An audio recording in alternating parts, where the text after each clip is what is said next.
नमस्कार साथियों, मैं पुरुषोत्तम Bhargava DM Gyandhara YouTube channel पर आप सभी साथियों का हार्दिक स्वागत अभिनंदन है। जैसा कि साथियों, आज के हमारे सेशन में हम बात करने वाले हैं राजस्थान इतिहास और कला संस्कृति के 20 क्वेश्चनों की। तो आज की टेस्ट सीरीज को आप जरूर ज्वाइन करें, 20 क्वेश्चन जरूर देखें और जो भी नया साथी है डीएम ज्ञानधारा यूट्यूब चैनल को आप सब्सक्राइब जरूर कर लें, जिससे कि आने वाली सभी वीडियो की नोटिफिकेशन आपके पास में पहुंच जाए। चलिए हम शुरू करते हैं। उससे पहले पुनः कहूँगा कि जिसने सब्सक्राइब नहीं किया चैनल को सब्सक्राइब कर ले, बेल आइकन को दबा ले और साथ में इस लिंक को ज़्यादा से ज़्यादा शेयर करना। 20 क्वेश्चन लास्ट समय तक जरूर देखना ना भूलें, क्योंकि आज के क्वेश्चनों की टेस्ट सीरीज बड़ी शानदार रहने वाली है। तो चलिए स्टार्ट करते हैं। उस स्मारक का नाम बताइए जिसे 1198 ईस्वी में सुल्तान गौरी ने एक मस्जिद में परिवर्तित करवाया था। तो अजमेर शरीफ दरगाह, 2.5 दिन का झोंपड़ा, जामा मस्जिद, शाहबाद की शाही जामा मस्जिद। तो इसमें आंसर क्या आएगा साथियों? 1198 ईस्वी में सुल्तान गौरी ने एक मस्जिद में परिवर्तित करवा दिया था और उसका नाम होगा 2.5 दिन का झोंपड़ा। साथियों, आपको पता होगा कि 2.5 दिन का झोंपड़ा इसे इसलिए भी 2.5 दिन का झोंपड़ा कहा जाता है कि यहाँ पंजाब शाह संत का 2.5 दिन का उर्स लगता है। उर्स का मतलब मेला लगता है, इसलिए इसे 2.5 दिन का झोंपड़ा भी कहा जाता है। यहाँ पर पहले विग्रहराज चतुर्थ के द्वारा बनाई गई एक संस्कृत पाठशाला थी। चलिए अगले क्वेश्चन को देखते हैं साथियों। अगला क्वेश्चन आपके सामने स्क्रीन पे आ रहा है, बड़ा अच्छा क्वेश्चन होगा। चलिए अगला क्वेश्चन आपके सामने स्क्रीन पर आ चुका है। निम्नलिखित में से कौन से शासक को अभिनव भट्टाचार्य के नाम से प्रसिद्ध थे? कुंभा, सांगा, भारमल, जयसिंह। बताइए इसमें क्या आंसर होगा? अभिनव भट्टाचार्य की उपाधि किसकी थी? तो इसमें आ जाएगा महाराणा कुंभा। महाराणा कुंभा की उपाधि थी अभिनव भट्टाचार्य। आपको कई उपाधियां भी याद होंगी इसकी, राणे राय, राजगुरु, हाल गुरु, दान गुरु, छाप गुरु। इस प्रकार की उपाधियां महाराणा कुंभा की उपाधियां हुआ करती थी। चलिए अगला क्वेश्चन अपन देखते हैं साथियों। आपके सामने स्क्रीन पर फिर आ गया है अगला क्वेश्चन और अच्छा क्वेश्चन। लीजिए, ये क्वेश्चन आपको देखने को मिलेगा। इसमें आपको देखना है कि इस क्वेश्चन में आपको कि क्या आंसर आएगा। मेवाड़ के किस शासक के समय जावर में चांदी की खान प्रारंभ हुई थी? जावर साथियों, पहले तो आपको ये याद रखना है, जावर उदयपुर में है। कहाँ पर है? जावर उदयपुर में है। छेतर सिंह, रतन सिंह, लक्ष्य सिंह, कुंभकर्ण। बताइए किसके समय में जावर में चांदी की खान, जो एशिया की सबसे बड़ी खान मानी जाती है? यह आंसर आ जाएगा लाखा लक्ष्य सिंह के कार्यकाल में निकली थी। साथियों, इसमें हंसाबाई का विवाह लाखा से हुआ था। कल्याणमल की बहन थी उसका। चलिए लाखा लक्ष्य सिंह के कार्यकाल में। चलिए अगला क्वेश्चन साथियों देखते हैं। अगला क्वेश्चन आपके सामने फिर से आ चुका है, बड़ा शानदार क्वेश्चन, बार बार प्रतियोगियों परीक्षा में पूछा जा रहा है। निम्नलिखित में से कौन सा ग्रंथ कुंभा द्वारा रचित नहीं है? संगीत राज, संगीत मीमांसा, संगीत सपन, सूड प्रबंध। देखिए इसमें से 3 ग्रंथ तो कुंभा के हैं, एक ग्रंथ कुंभा का नहीं है और वो ग्रंथ आंसर आ जाएगा आपके सामने सी ऑप्शन आ जाएगा, संगीत सपन। बाकी संगीत राज, संगीत मीमांसा, सूड प्रबंध और कामराज इतिसार भी। देखिए कामराज इतिसार, ये ग्रंथ भी साथियों महाराणा कुंभा का ही है। महाराणा कुंभा को स्थापत्य कला का जनक भी कहा जाता है। इसके काल को स्वर्ण काल भी कहा जाता है स्थापत्य का। चलिए अगला क्वेश्चन आपके सामने फिर से स्क्रीन पे आ रहा है। और महाराणा प्रताप का जन्म किस वर्ष में हुआ था? 1540, 1535, 1530, 1525। साथियों 9 मई, कितनी तारीख? 9 मई 1540 को महाराणा प्रताप का जन्म हुआ था कुंभलगढ़ में। कहाँ पर? कुंभलगढ़ में। साथियों कुंभलगढ़ में हुआ था। कुंभलगढ़ राजसमंद में है। और कुंभलगढ़ के भी कटारगढ़ को मेवाड़ की आंख भी कहा जाता है। कटारगढ़ में एक महल है, बादल महल, और उस बादल महल में रविवार के दिन महाराणा प्रताप का जन्म हुआ था, जिसके बचपन का नाम कीका था। तो आंसर आपका आ जाएगा महाराणा प्रताप का जन्म 1540 में हुआ। तो नया विद्यार्थी जो भी है, नया साथी है, चैनल को जरूर सब्सक्राइब कर दे, लिंक को जरूर शेयर करना, कमेंट करना जरूर। आपको देखिए बड़ा अच्छा मजा आ रहा होगा, टेस्ट सीरीज बहुत अच्छी है 20 क्वेश्चन की। चलिए अगला क्वेश्चन आपके सामने स्क्रीन पे। अलाउद्दीन खिलजी और मेवाड़ वासियों के बीच चित्तौड़गढ़ की घेराबंदी किस वर्ष की गई थी? देखिए अलाउद्दीन खिलजी ने चित्तौड़गढ़ की घेराबंदी किस वर्ष की थी? देखिए रावल रतन सिंह चित्तौड़गढ़ के शासक थे। उस समय पद्मनी को प्राप्त करने के लिए पद्मावत ग्रंथ के मलिक मोहम्मद जायसी की पद्मावत ग्रंथ के अनुसार महारानी पद्मिनी को प्राप्त करने के लिए रावल रतन सिंह की पत्नी थी, उसको प्राप्त करने के लिए अलाउद्दीन खिलजी ने चित्तौड़ की घेराबंदी की थी। तो ये आपका आंसर आ जाएगा 1303 ईस्वी आंसर सही आ जाएगा, बिल्कुल राइट आंसर। बार बार पूछे गए हैं ऐसे क्वेश्चन, आगामी समय में पूछे भी जाएंगे। चलिए अगला क्वेश्चन, फिर अच्छा क्वेश्चन आ गया है। हल्दीघाटी युद्ध को बदायूं ने किस की संज्ञा दी थी? देखिए हल्दीघाटी का युद्ध हुआ 1576 में, जो महाराणा प्रताप और अकबर के बीच हुआ था, जिसमें अकबर का मुख्य सेनापति था मान सिंह फर्स्ट।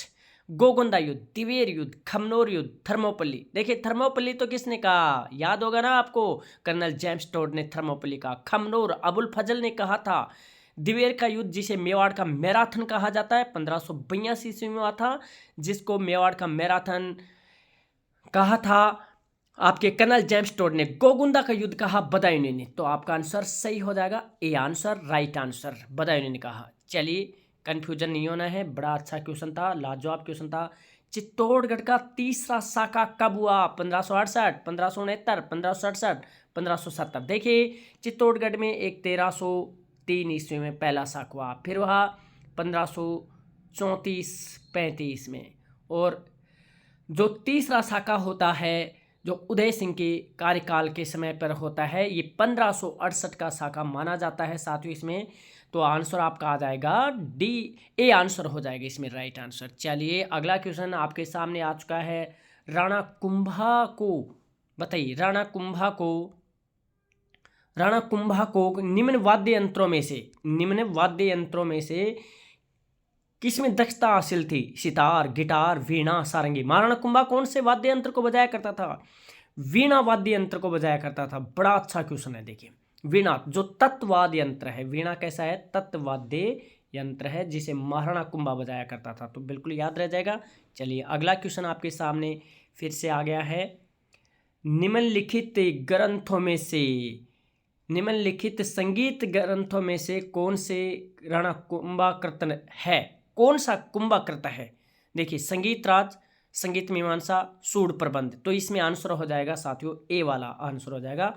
तो ए आंसर हो जाएगा इसमें। चलिए अगला क्वेश्चन आपके सामने, और शेयर करना ना भूलें। देखिए क्लास को, त्राइन का युद्ध किसने जीता था? त्राइन का 1191, त्राइन का प्रथम युद्ध था साथियों। देखिए त्राइन का प्रथम युद्ध कहा जाता है। त्राइन का मैदान है हरियाणा में, हरियाणा याद रखना है आपको, हरियाणा में वाह। ए अर्णोराज, मोहम्मद गौरी, पृथ्वीराज, गोविंदराज। देखिए पृथ्वीराज तृतीय याद करना है साथियों। देखिए पृथ्वीराज तृतीय के बीच में, और ये युद्ध जीता पृथ्वीराज तृतीय ने, मोहम्मद गौरी को हरा दिया था। तो बिल्कुल राइट आंसर सी हो जाएगा। गोविंदराज पृथ्वीराज चौहान तृतीय का बेटा था, जिसने रणथंबोर में चौहान वंश की स्थापना की थी। कब? 1194 ईस्वी में। तभी तो कहता हूँ एक क्वेश्चन के साथ कई क्वेश्चन आपको फ्री।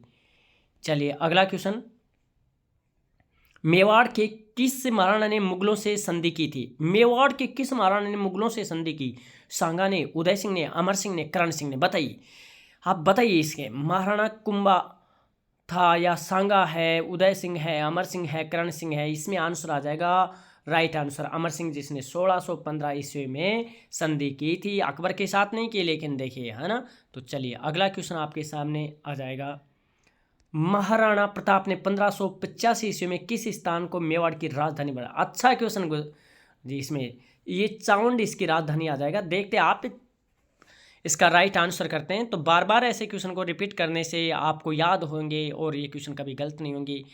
चलिए देखें अगला क्वेश्चन, निम्न कौन से राजपूत सरदार हल्दीघाटी के युद्ध में राणा प्रताप के पक्ष में लड़े थे? अब देखिए हल्दीघाटी के युद्ध 1576 वाला, देखिए यहाँ पर राम सिंह तंवर, बीदा झाला, रावत कृष्णदास चूड़ावत। यहाँ पर आंसर क्या आ जाएगा? इसका आंसर देखिए अशोक परमार। ये आपका खानवा के युद्ध में लड़ा था सांगा के साथ में, है ना, खानवा युद्ध में अशोक परमार। तो यहाँ आंसर आ जाएगा आपका सी इज राइट आंसर। 14वें का आंसर सी आ गया। अगला क्वेश्चन, बड़े अच्छे क्वेश्चनों की सीरीज रही है आज की अपनी। पृथ्वीराज तृतीय किस चौहान वंश से संबंधित था? हाड़ौती, सिरोही, शाकंभरी, मालवा के। बताइए इसमें शाकंभरी आ जाएगा। देखिए यहाँ पर 1551 ईस्वी में वासुदेव चौहान ने शाकंभरी सपादलक्ष में चौहान वंश की स्थापना की थी, जिसकी राजधानी अहिछत्रपुर नागौर था। तो आंसर इसमें सी हो जाएगा। चलिए अगला क्वेश्चन अपन देखते हैं। पूरे 20 क्वेश्चन आपको देखने हैं। देखिए इसमें आपका क्वेश्चन का देखिए, हमीर ने यहाँ पर आंसर आ जाएगा।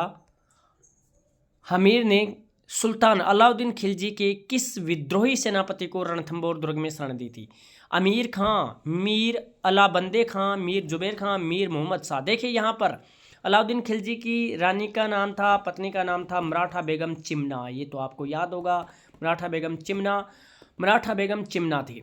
और ये मीर मोहम्मद शाह भी ये मराठाई सेनापति था, और ये हमीर के दरबार में आ जाता है प्रेम प्रसंग के चक्कर में। हमीर के दरबार में आने पर अलाउद्दीन खिलजी ने हमीर से कहा कि भाई मेरा विद्रोही है, ये आपके दरबार में मुझे लौटाए, लेकिन हमीर ने कहा कि नहीं, मैं नहीं लौटा सकता हूँ। इसलिए हमीर को हट्टी राजा भी कहा जाता है ना। सिंह सवन सतपुरुष वचन कदली फलत एक बार, तिरिया तेल हमीर हट चढ़ी न दूजी बार। ये हमीर के बारे में कहा जाता है रणथंबोर वाले के में। तो चलिए यहाँ पर आंसर डी हो जाएगा। चलिए अगला क्वेश्चन, पृथ्वीराज चौहान तृतीय का समकालीन चालुक्य शासक बताने। देखिए चालुक्य है ना, भीमदेव प्रथम, भीमदेव द्वितीय, जयचंद परमर्दी देव, है ना। तो इसमें चालुक्य शासक बताना है। देखिए है ना, तो चालुक्य शासक में आपका आ जाएगा भीम सेकंड आ जाएगा। इसमें भीम सेकंड आ जाएगा, क्योंकि परमर्दी देव था ये तो आपके चंदेल शासक था। ये चंदेल शासक था जिसके सेनापति मारे गए थे महोबा के युद्ध में, आला और उदल, है ना, वो ही है चंदेल। और यहाँ पूछा गया चालुक्य, बस थोड़ा सा कन्फ्यूजन नहीं होना है। भीम सेकंड थे, गुजरात के भीम सेकंड को इसने हराया था पृथ्वीराज चौहान तृतीय ने। तो चलिए अगला क्वेश्चन आपके सामने आ चुका है स्क्रीन पे, और आपको सही करना है। चौहान राजवंश का संस्थापक किसे माना जाता है? यह भी मैंने आपको क्लियर भी करवाया था। वासुदेव चौहान ने 551 ईस्वी में साथियों कहाँ पर, सांबर या सपादलक्ष में, या फिर अपन कहें शाकंभरी में चौहान वंश की स्थापना की। अहिछत्रपुर नागौर को राजधानी बनाया था। तो वासुदेव चौहान को चौहानों का आदि पुरुष पितामह भी कहा जाता है। फिर अजय राज ने 1113 ईस्वी में अजमेर को बसाया, वहाँ पर अजमेरू दुर्ग का निर्माण करवाया। जो गढ़बेटली दुर्ग था उसका प्राचीन नाम वर्तमान में तारागढ़ है, और अजमेर को ही राजधानी बनाया 1113 में। तो आपको याद रखना है वासुदेव चौहान इसके संस्थापक थे। चलिए अगला क्वेश्चन देखते हैं। आपका अगला क्वेश्चन आ चुका है। देखिए ये थोड़ा सा अपने को देखना होगा। जैसलमेर में 1550 ईस्वी में वहाँ के शासक लूणकरण के समय अर्धशाका हुआ, क्योंकि इसमें केसरिया तो हुआ किंतु जौहर नहीं हुआ। केसरिया भी हुआ और जौहर भी हुआ, जौहर तो हुआ किंतु केसरिया नहीं हुआ, केसरिया भी नहीं हुआ और जौहर भी नहीं हुआ। तो अर्धशाखा देखिए 1550 ईस्वी का ऐसा था यहाँ पर, ये याद रखना 1550 ईस्वी का लूणकरण के टाइम पे। इसमें देखिए केसरिया हुआ लेकिन रानियों ने जौहर नहीं किया, तो ये हो जाएगा, ये 2.5 शाखे के 2 पूरे हो चुके थे शाखे, और ये अर्धशाखा था। देखिए शाखा किसे कहा जाता है? जिसमें केसरिया भी हो और जौहर भी हो उसे कहा जाता है शाखा। तो यहाँ आंसर आपका ए आ जाएगा। चलिए अगला क्वेश्चन गुरुजी आ चुका है आपके सामने, और ये क्वेश्चन आपका अच्छा क्वेश्चन रहेगा। अलाउद्दीन खिलजी ने किस दुर्ग को विजित कर उसका नाम खैराबाद रखा था? देखिए नाम अलाउद्दीन खिलजी ने जब भी किसको जीता तो वो ये। अब आपको देखिए खैराबाद, चित्तौड़गढ़ दुर्ग, रणथंबोर दुर्ग, सिवाना दुर्ग या लोहागढ़ दुर्ग, बताइए। अब ऐसे लोहागढ़ दुर्ग वैसे भरतपुर में है साथियों, इसे अजय दुर्ग के नाम से भी जाना जाता है, भरतपुर में है। और सिवाना दुर्ग का 1308 ईस्वी में इसने जीता था अलाउद्दीन खिलजी ने, तो इसका नाम क्या रखा? सिवाना दुर्ग रखा था। और चित्तौड़गढ़ दुर्ग का नाम रखा था खिजराबाद, और जालोर दुर्ग का नाम रखा था जलालाबाद, है ना। तो ये आपको याद रखने होंगे। 20 क्वेश्चन अपने किए, शानदार क्वेश्चन थे। आई होप आप सबको ये क्वेश्चन समझ में आए होंगे। और ऐसे टेस्ट सीरीज को ज्वाइन करने के लिए नया साथियों अपने चैनल को लाइक कर ले, सब्सक्राइब कर ले, बेल आइकन को भी दबा ले, जिससे कि आपको सारे नोटिफिकेशन आपके पास में पहुंचे। और जो भी विद्यार्थियों ने क्लास को देखा है वो कमेंट ज़रूर करें आपको क्लास कैसी लगी और किस प्रकार से क्वेश्चन आपको देने चाहिए, ये सुझाव मुझे ज़रूर दें। और इस लिंक को ज़्यादा से ज़्यादा शेयर करना। जितने भी ग्रुप हैं, व्हाट्सएप स्टेटस है, जो भी आप सोशल मीडिया यूज़ करते हैं, फेसबुक, इंस्टा, जहाँ भी हो, आप इस लिंक को ज़रूर शेयर करें। मिलते हैं अगले सेशन में, तब तक जय हिंद, जय भारत, धन्यवाद, ऑल द बेस्ट।